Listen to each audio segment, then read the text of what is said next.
بسم اللہ الرحمن الرحیم نحمدہ ونصلی علی رسولہ الکریم اما بعد رب زدنی علما وطلب العلم فریضۃ علی کل مسلم و مسلمہ۔ پیارے بچوں، السلام علیکم ورحمۃ اللہ وبرکاتہ۔ خیال رہے کہ آج کے سبق کا موضوع ہے شعر کی مرہم پٹی۔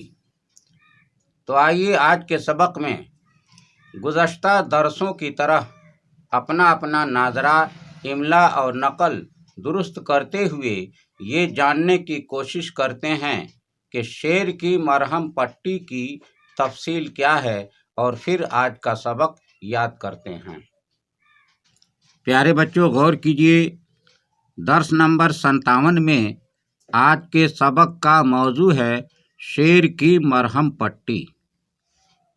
تو آئیے سب سے پہلے ہم آج کے سبق کا متن پڑھتے ہیں، اس کو خوب اچھی طرح یاد کر لیجیے، پھر اس کے بعد سے آپ لوگ اپنا اپنا املا اور نقل درست کریں گے۔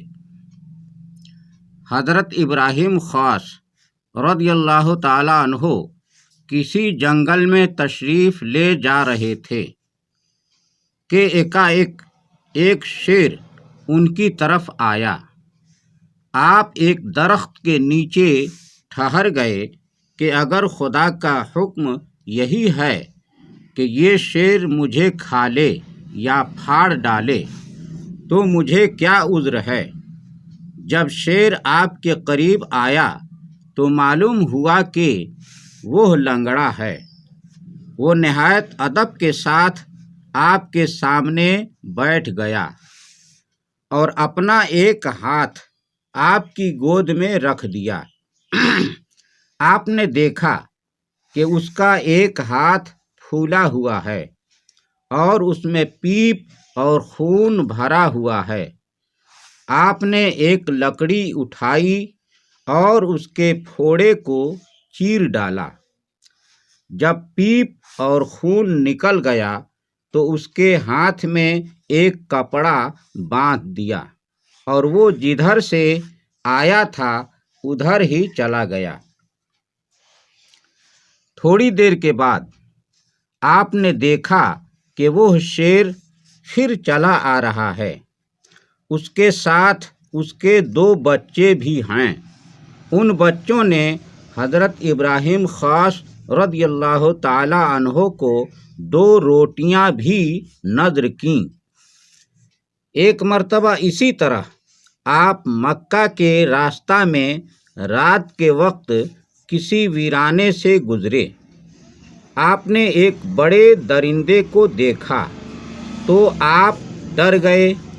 اسی وقت آواز آئی کہ اے ابراہیم، ڈرو نہیں، تمہاری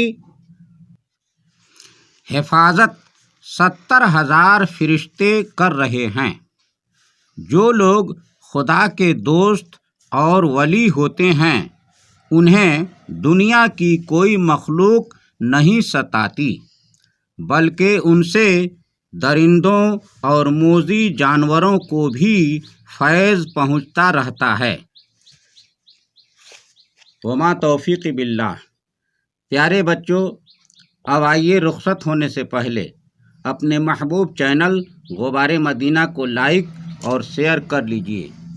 اگر ہمارے چینل پر پہلی بار آئے ہیں تو سبسکرائب کرنا نہ بھولیں اور بیل آئیکن کو بھی دبا دیں تاکہ آنے والی ہر ویڈیو کا نوٹیفیکیشن آپ کو بآسانی دستیاب ہو سکے اور کوئی بھی ویڈیو مس نہ ہو۔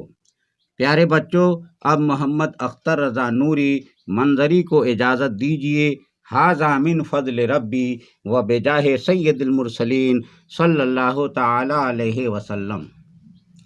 مسلک اعلیٰ حضرت زندہ باد و غبار مدینہ پائندہ باد۔ السلام علیکم ورحمۃ اللہ وبرکاتہ۔